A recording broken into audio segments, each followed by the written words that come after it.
Hi guys, everyone has a story and all of our stories are important. I firmly believe that. No matter who you are, your story is important. And all of us are also caught up in bigger stories. So we have important individual stories that are shaped and formed by the wider stories around us, the wider stories of our families, of where we grew up, of our nations, all that kind of stuff.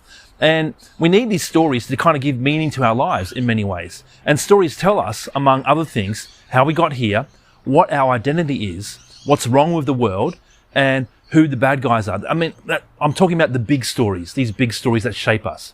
And these big stories, they also tell us how to fix what's been broken. And they tell us where we're going.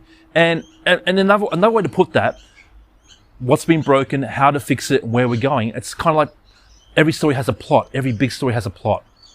And Christianity is no different. Christianity has a plot. It introduces, like all stories do, who the main characters are. It introduces who God is, that God is creator. He's good. He made everything perfect. It introduces who humans are, that we are made in the image of God, that we're made for a relationship with God, and that we're made to represent God. And it talks about what went wrong, that humans rebelled against God and corrupted everything He made good. And that's why in many ways, humans are the bad guy. And then the big story of Christianity talks about God's plan, talks about God's person, and talks about God's promise to fix what humans have corrupted, including themselves. Christianity has a plot.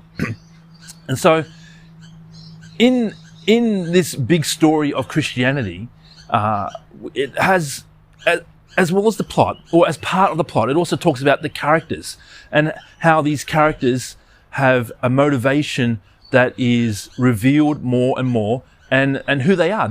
The character of the characters is revealed more and more as the story progresses. And we see this in all of the big stories in the world, and also in the story of God, or the story of Christianity.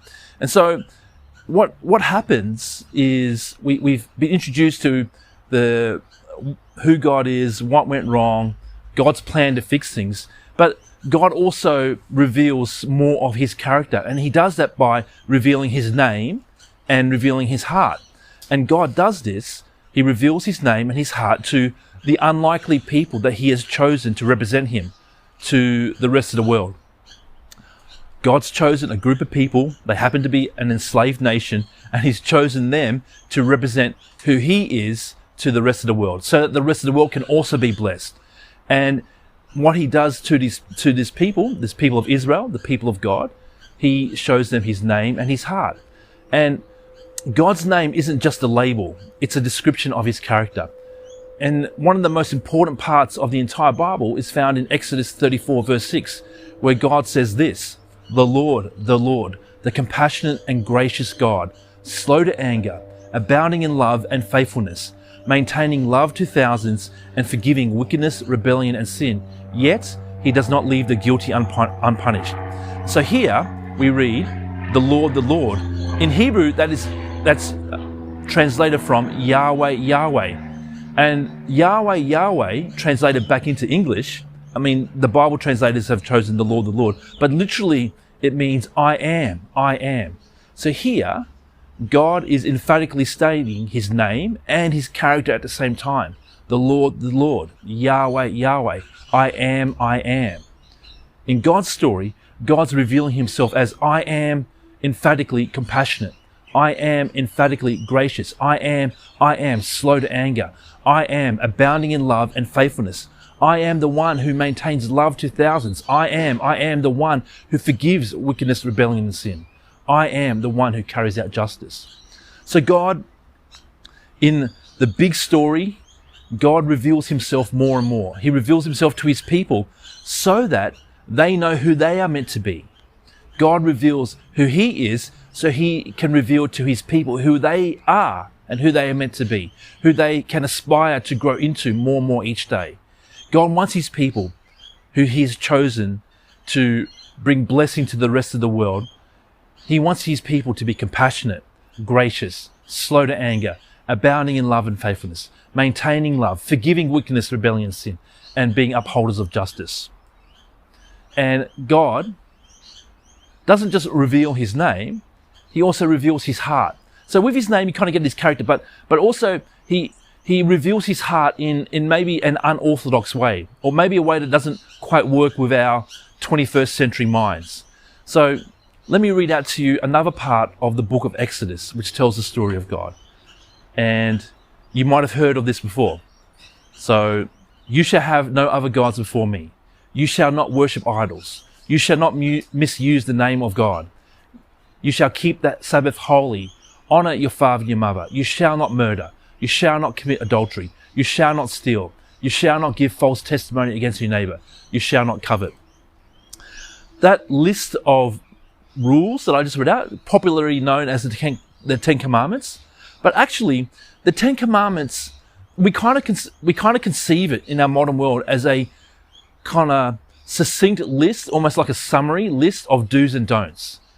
But that's not what the Ten Commandments is. The Ten Commandments, rather, it reveals the heart of God, and it reveals the heart of God for humans to flourish. So one of the biggest stereotypes about Christianity is that it emphasizes morality, kind of with this view that Christians are the finger pointers. Oh, you're doing something wrong. Oh, you broke that commandment. You broke this commandment. I'm better than you because I don't break those commandments. And it kind of makes like that morality is the most important thing that God's concerned about. Now, don't get me wrong, God is concerned about morality, but it's framed in who God's calling his people to be. So Christianity, it's not primarily, I know I say this to a lot of my friends and they're a bit surprised. Maybe you're surprised to hear this, but Christianity is not primarily about morality. When God gives his people chosen to bless the nations, the reason why they're his people, because he's chosen them to bless the nations. When God gives his people the Ten Commandments, it's not a modern day legal code. To think of it that way is to impose our modern mindset onto an ancient text. It's his principles for human flourishing, given in the context of the ancient Near East. So these principles, they show us what to do so we can flourish in the three dimensions of relationship between us and God, us and each other, and even us and the rest of creation. And it shows us what not to do so that we don't harm those relationships. To put it another way, it shows us what to look out for so that we are not exploited and that we do not exploit others. And that's because exploitation is the opposite of flourishing. So God has given us, shows us his heart that we would flourish. God shows us his heart that we would not exploit each other. So, of course, morality is involved, but it's a secondary fruit flowing from the root of healthy relationships. Whenever I hear people talk about how they disagree with a Christian view of morality, I say, being Christian isn't primarily about behavior. God isn't wanting to steal our fun. He's wanting us to flourish. So, according to the big story, God's character is one of compassion. God's character is one of grace, loving faithfulness, forgiveness, and justice. And when God gives us these rules, it's more accurate to see them as principles to live a flourishing life, free from being exploited and exploiting others. I'm interested to know what you might think about this. Got some questions here, and let me know somehow in the YouTube comments. If I'm there with you in person, let me know what you think about some of these questions. So here are some questions just for us to think about.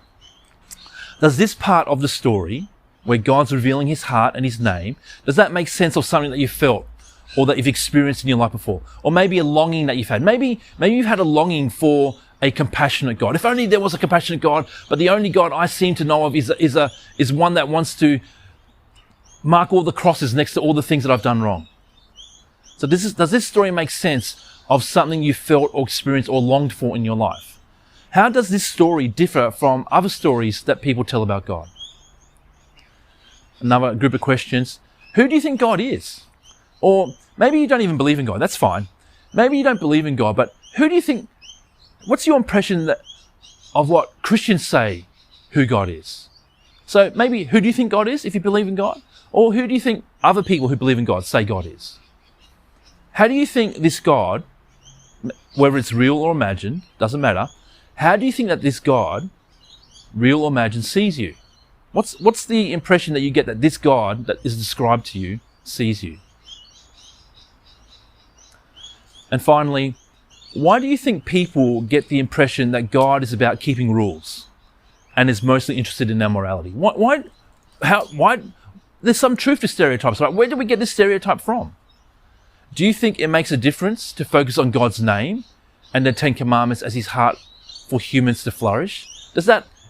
What is healthy about that? Is there something good about thinking that way in your mind? Love to know your thoughts. But that's it from me. Thanks, guys.